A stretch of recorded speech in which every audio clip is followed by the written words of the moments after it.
بسم اللہ الرحمن الرحیم۔ السلام علیکم دوستو، اردو سوچ میں خوش آمدید۔ دوستو چینل کو سبسکرائب کریں اور بیل آئیکن پہ ضرور کلک کریں تاکہ ہر ویڈیو آپ کو وقت پہ مل سکے۔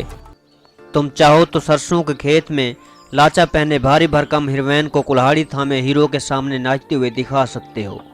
تم وحشی درندہ یا پھر کلاشنکوف راج نام سے فلمیں بناؤ، یقین جانو نہ سینسر بورڈ کو اعتراض ہوگا اور نہ اور کسی کو ٹھیس پہنچے گی۔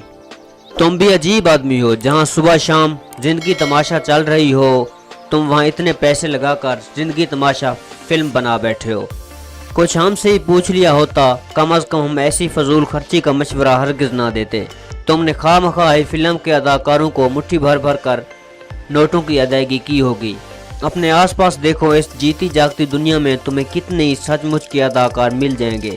میاں سرمد، تم نے جو زندگی تماشا ہی بنانی تھی تو پہلے اسلامی نظریاتی کونسل سے پوچھ لیا ہوتا، فلم کا سکرپٹ لے جا کر کسی مولوی سے استخارہ ہی کروا لیتے، اور کچھ نہیں تو کسی طوطے سے فال نکلوا لی ہوتی یا کسی میاں مٹھو کا آشیرواد لے لیا ہوتا۔ سرمد، یہاں تو پہلے ہی نمائش پر بڑی بڑی فلمیں لگی ہیں، لیکن جو کامیابی ڈرامہ سیریل جمہوریت کو ملی وہ بے مثال ہے۔ ایک اور پیشکش کٹھ پتلی حکومت ہے، جس کی ڈرامہ سیریز بھی نام بدل کر آتی رہتی ہے۔ وزراء ہر روز پریس کانفرنس کے نام پر جگت بازی کا تھیٹر لگاتے ہیں۔ بھیا یہاں تو جدھر دیکھو ادھر تماشا ہے، اور تم ہو کہ سینماؤں میں ایک نیا تماشا دکھانا چاہتے ہو، کہیں مفت روٹی کھلانے کا احسان تو کہیں گوشت چیلوں کو کھلانے کا تماشا، کبھی گندم کی اضافی پیداوار پر شادیانے تو کبھی آٹے کے بحران کا تماشا، کبھی آئین کی بالادستی کا ڈرامہ، کبھی بوٹ کا تماشا۔ ایک طرف کشمیر کی آزادی کے دعوے تو دوسری طرف جمعے کے جمعے ایک ٹانگ پر کھڑے ہونے کا تماشا۔ سرمد، اب یہ نہ کہنا کہ تم قصور کی ننھی زینب کو بھول گئے، جس کے معاملے پر میڈیا، سیاستدانوں اور مولویوں نے کیسے کیسے تماشے کیے تھے۔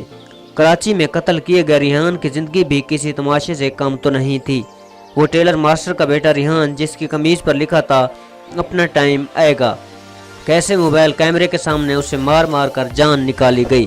ہمارے تماش بینوں کو ہر دن ایک نیا تماشا مفت میں مل جاتا ہے، پھر کیوں ٹکٹ دے کر تمہاری فلم دیکھنے جائے۔ تماشوں کی اس بھیڑ میں ایک دو نہیں ایسے ان گنت شیاطین کی ویڈیوز مل جائیں گی جو مذہب کی آڑ میں درندگی کرتے ہیں۔ ڈھونڈیں تو صحیح، یہ حقیقی کردار موبائل کیمرے کے سامنے بچیوں اور بچوں سے جنسی بات پھیلی کرتے ہوئے نظر آئیں گے۔ پیارے سرمد، یہ تماشے تو یہاں چلتے رہیں گے۔ اب تم زندگی کے آئینے میں ہم سب کا ڈراؤنا عکس دیکھو تو چیخنا نہیں، بس گھٹ کر مر جانا۔